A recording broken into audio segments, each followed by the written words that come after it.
Hello, Community Bible Church. It's Pastor Joel with our last video this week concerning Exodus. Exodus 39 is where we will find ourselves today. And so we will be wrapping this up here. And then on Sunday, we'll be recapping all of this and really just trying to make it really applicable for our lives today here. But if you have been with us and you remember that we have been talking about the tabernacle. On Monday, we talked about the structure itself. Then on Tuesday, we talked about the inside of that tent. Yesterday, we talked about the outside courtyard. And then today, we're going to finish up talking about the priest as well, both the high priest and the priestly garments and things like that. And so let's go ahead, get into it. Let me remind you though, if you haven't, go ahead and subscribe, like the video, and subscribe and do all that as well, just so you don't miss anything in the future here as well. But let's go ahead and get into Exodus 39. It says, "From the blue and purple and scarlet yarns, they made finely woven garments for ministering in the holy place. They made the holy garments for Aaron as the Lord had commanded Moses. He made the ephod of gold and of blue and of purple and scarlet yarn and fine twined linens. And they hammered out a gold leaf, and he cut it into threads to work into the blue and the purple and the scarlet yarns and into the fine twined linens in skilled design. They made for the ephod attaching shoulder pieces joined to it at two edges. And the skillfully woven band on it was of one piece with it, and made like it of gold and blue and purple and scarlet yarn and fine twined linen as the Lord had commanded Moses." All right, let's go ahead and throw up just a picture of what this high priest garment was going to look like. And if you remember from a few sermons ago, this was just what the high priest himself would wear. The rest of the priests were just going to wear that white garment that you see underneath there and kind of a sash on it as well. But he was the one that was going to wear all of this. And you're going to see these same colors present itself over and over again. If you've been walking through, you remember what were those four colors? There was purple, there was blue, there was white, and then there is red.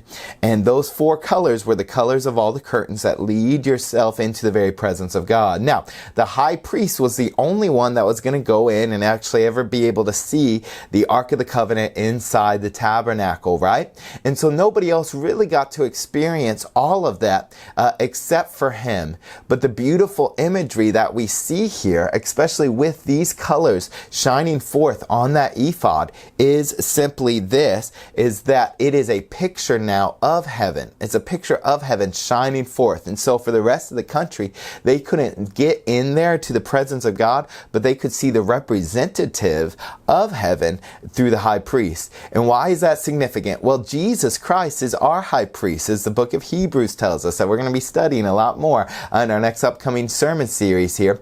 But Hebrews starts out by saying that Jesus Christ is the exact imprint. He is literally the same type of substance. He is the same person as the Father, same God, just different person, I should say. But he is the exact imprint. And so whenever we look at Jesus, we get to see what God is like. And so if you want to know what God is like, go back and read the Gospels and just study Jesus, because that is what the Father is like as well. And that imagery is coming from this here, that the high priest would also be an image of what the Spirit, God's Spirit, looked like for the rest of the Israelites who could not make it in to see God themselves. And so verse 6, it says, "They made onyx stones enclosed in settings of gold filigree and engraved the engravings of the signet according to the names of the sons of Israel. And he set them on the shoulder pieces of the ephod to be stones of remembrance for the sons of Israel, as the Lord had commanded Moses." And so whenever we look at this picture here, on the shoulders, it's hard to see in this picture, but on the shoulders there were going to be two different stones, onyx, probably a darker stone there, and they were going to have on top of them the 12 tribes, or engraved inside of them the 12 tribes of Israel. And so whenever you carry something on your shoulders, what's a symbol of that? Well, it means that you're carrying the weight of it, right? Whenever my children get tired, I often will put them up on my shoulders and I will carry them. Whenever they're carrying a bag, bag and they can't carry it any longer, I will grab that and I will carry that for them. And so what's so beautiful about this is when we get over to Matthew chapter 11, Jesus says, hey, anyone who is heavy laden, anyone who is weary, come to me and find rest. My yoke is easy. And so that imagery still is true for us as well, that Jesus Christ carries those burdens for us, carries all the hardship for us, and we just have to take it over and give it over to him, because he will take that and then carry that burden to the Father on our behalf. But then it goes on to verse 8. It says, he made the breastpiece in skilled work, in the style of the ephod, of gold, of blue, of purple, and scarlet yarn, and fine twined linen. It was a square. They made the breastpiece doubled, a span in its length and a span in its breadth when doubled. A span was about like this. So if you know any surfers, the hang loose sign or whatever, but it was about like this, kind of the width of your hand here. In verse 10, and they set 4 rows of stones, a row of sardius, topaz, and carbuncle was the first row. In the second row, an emerald, a sapphire, and a diamond. And the third row, a jacinth, and an agate, and an amethyst. In the fourth row, a beryl, an onyx, and a jasper. They were enclosed in settings of gold filigree. Verse 14, there were 12 stones with their names according to the names of the sons of Israel. They were like signets, each engraved with its names for the 12 tribes. And they made the breastpiece, twisted chains like cords of pure gold. And they made 2 settings of gold and 2 gold rings, and put the 2 rings on the 2 edges of the breastpiece. And they put 2 cords of gold in the 2 rings at the edges of the breastpiece. And they attached 2 of the cords to the settings of the filigree. Thus they attached it to the front, to the shoulder pieces of the ephod.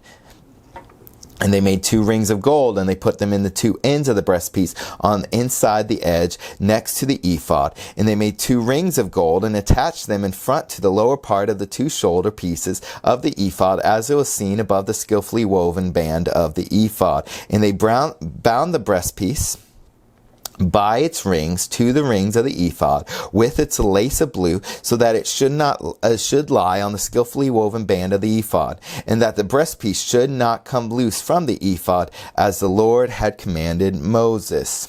All right, so I know I just read a lot there, but it was all talking about what's called this breastpiece right here. So it would sit on his chest, and there was going to be 12 different stones there. Now, some of those stones you recognize, the diamond, the amethyst, and things like that. Some of the stones I had trouble saying because they're not very common, and some of them we don't even probably know exactly what they were referring to. Of course, we still have the stones, but we might have just had different names and things like that.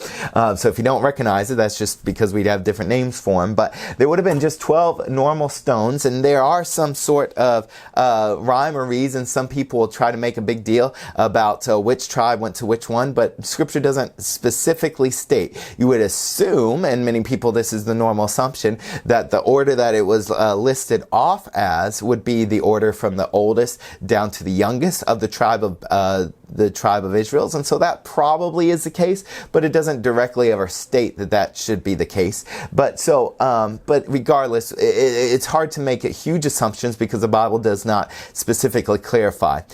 But what is so significant about this, and what's so beautiful about this, is all of these colors, both the scarlet, the purple, the blue, the white, and then all of the colors in the stones, and those stones specifically, are going to come back into play whenever we get to the very end of Revelation. The very end of Revelation is going to talk about heaven, right? And in heaven, all of these colors are going to be beautifully shining forth. And so whenever you think of heaven, normally people often will think of clouds and little, short Cupid characters playing the harp up in the cloud and things like that. But that's not what you should think of heaven at all. It is going to be bright. It is going to be colorful, colors that you cannot even imagine, just shining forth from Jesus Christ, as he is the light that fills up up all of heaven there.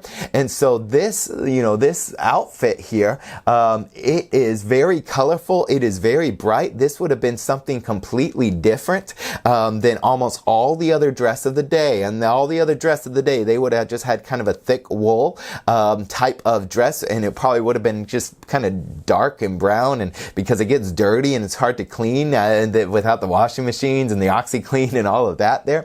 And so everybody else would have had kind of this dark brown color of clothes, and then here comes the high priest in all of this array of bright shining colors, and this would draw your attention to it. This would be something that was completely different than the rest of the world, and they would say, you know what, this man looks a little bit like heaven there. But then I love the fact, if you caught it here, that these 12 stones on his chest were also going to hold the 12 names of the 12 tribes of Israel. So on the 2 onyx stones up on his shoulders, there was going to be the names, but then there's also going to be names to his heart, meaning that he carries his people close to his heart. And if this is a picture of Jesus, how beautiful is it that Jesus Christ as well says, I will carry you close to my heart. I won't just carry your burdens, but I will carry your soul as well close to my heart. I remember you. I take care of you. You are my people. And how beautiful of a representation as the high priest goes before the rest of before the presence of God, that he has the people's names on his heart. And Jesus Christ has your name on his heart as well here. And so as we go on here in verse 22, it says, he made the robe of the ephod woven of blue. And the opening of the robe in it was like the opening in a garment, was a blinding around the opening so that it might not tear. Of the hem of the robe they made pomegranates of blue and purple and scarlet yarns and fine twined linen. He also made bells of pure gold and put the bells between the pomegranates all around the hem of the robe between the pomegranates. A bell and a pomegranate, a bell and a pomegranate around the hem of the robe for ministering as the Lord had commanded Moses. All right, so now it's talking about the blue robe here, and I'll get to it in just a moment. But if you haven't noticed, this phrase is going to be repeated several times as the Lord had commanded Moses. So everything was going to be followed to a T. Everything was going to be done exactly the way that God wanted it to. There was no room for interpretation here because they knew exactly what their assignment was. We're going to talk a little bit more about that on Sunday, but I just wanted to point that out if you haven't noticed it here yet. But this last little section was talking about this blue robe. And so you see the underneath everything, there's the white robe, but then there's an ephod, which is just going to be kind of like an apron that covers over everything. And he's going to wear 2 ephods officially. First the blue one, and then also this colorful one on the outside. But this blue one was going to cover most of that white robe. And really it's just going to be a robe that covers him. But the most significant portion of it really is going to be at the bottom of it. Because at the bottom of it, there'll be little balls, and they're going to look like the pomegranate fruit. Now, there's the reason why pomegranate was selected, it doesn't specifically state, but specifically though, it is interesting because pomegranates are actually very fruitful, that when you cut them open, they are completely filled with seeds. And so the idea there, it looks like is that if this is a picture of Jesus, then as he dies and that pomegranate seed goes forth, then it just brings forth fruit in so many others. And once again, Jesus Christ is our first fruit of all that have died. And so here's the picture that those little pomegranates are just a picture of Jesus Christ. But then there is also going to be bells there as well. And this would be worn by the high priest whenever he was going around and doing his priestly activities there. And so as he was walking around, people would be able to hear these little bells. And normally you don't hear bells just walking around for us. I mean, how often do we really hear a bell, literal bell? It's usually at Christmas time outside the stores or whatever. But other than that, you don't really just hear bells ringing.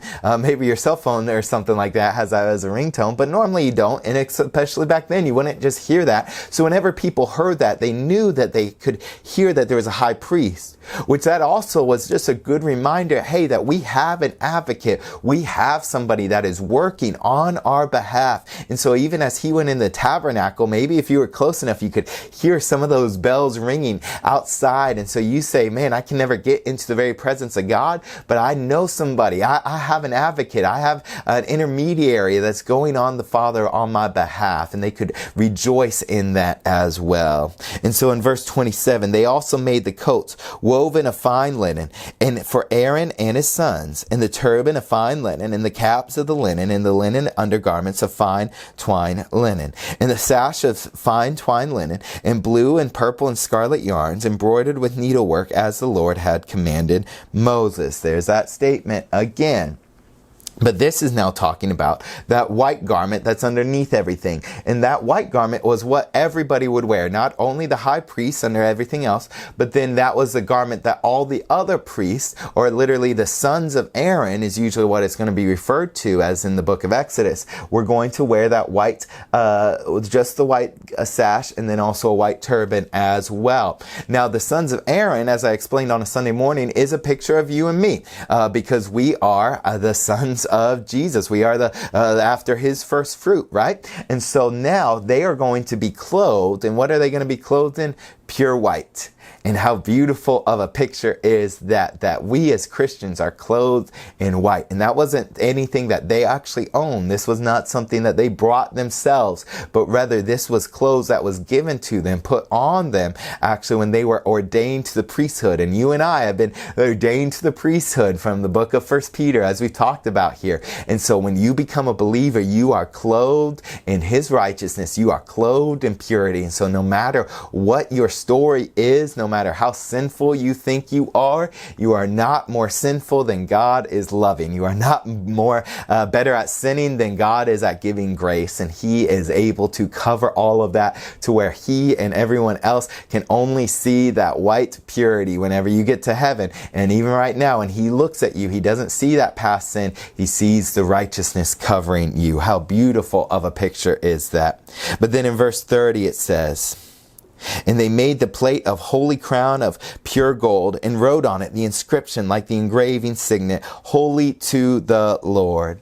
And so this is talking about the turban now, when they tied it to a cord of blue to fasten it on the turban above, just as the Lord had commanded Moses. And so let's go over to that picture one more time. If you can see it right at the top here, he has a turban. Everybody else would just wear the white one, but then the high priest would wear a gold plate that was going to go across it here, and that is going to say holy to the Lord. Now holy is means to be set apart, means to be different. And like I've said, this whole outfit is different, meaning that this whole priest should be different, and meaning that also that Jesus Christ is holy. He's holy to the Lord. He is the Holy One from the Lord. And just like the high priest is a picture of this, Jesus Christ is a picture for us as well here. And then verse 32, it says, thus all the work of the tabernacle of the tent of meeting was finished, and the people of Israel did according to all that the Lord had commanded Moses, so they did. Verse 33, and they brought the tabernacle to Moses, and the tent and the utensils and the hooks and the frames and the bars and the pillars and its bases, and the covering of tanned ram skins and the goat skins of the veil of the screen, and the ark of the testimony with the poles and the mercy seats, and the table with its utensils and the bread of the presence, and the lampstand of pure gold, and its lamps, and the lamp set of all the utensils, and the oil for the light, and the golden altar, and the anointing oil, and the fragrant incense, and the screen of the incense of the tent, and the bronze altar, and the grating bronze, its poles, and its utensils, and its basins, and its stands, and the hangings of the court, its pillars, and its basins, and the screens of the gate of the court, its cords, and its pegs, and all the utensils of the service of the tabernacle for the tent of meeting. Verse 41, the finely worked garments for the ministering in the holy place, the holy garments for Aaron the priest, and the garments for his sons for their service as priests, according to all the Lord had commanded Moses. So the people of Israel had done all the work. And Moses saw that all the work, and behold, they had done it as the Lord had commanded, so they had done it. Then Moses blessed them. And so that is now recapping just everything that was done here. It was recapping that the people had followed exactly what Moses had commanded them to do, exactly as the Lord had commanded them to do here. And because of that, then the Lord was going to bless them through Moses blessing them. And this is just such a wonderful illustration for you and I as well, that when we obey God, then we are going to have a better communion with Him, because all of this was set up so that Israel could experience the very presence of God. It was going to be whenever they go out into the wilderness and they leave Mount Sinai, they leave the mountain of God, the very presence of God. As they go out into the wilderness now, they are still going to be able to experience the very presence of God, because He was going to be inside this tabernacle. And so it was just so important that they follow everything to a T, because as they set it up and as they obeyed and as they followed what God had commanded them through Moses, then they were going to be able to experience the very presence of God. And the same is true for us, that we as Christians need to be obeying. We as the people of God need to be obeying what God has told us to do. And so the very first thing is that we need to come in and find forgiveness of sins. And for us as Christians, that means to believe in Him, right? But then after that, as we go in through the tabernacle, then we have to wash ourselves through the Word and through sanctification and looking more like Him. But then we can go in and have communion and fellowship with Him. And the more that we obey, the more that we follow the commandments that God has set for us, the more that we get to experience the very presence of God. And as a Christian, there should be nothing more desirable than that for us. And so that's what I have for you guys today. I will see you on Sunday morning as we recap all of this and really just start to apply it to our own lives here today. Have a blessed weekend.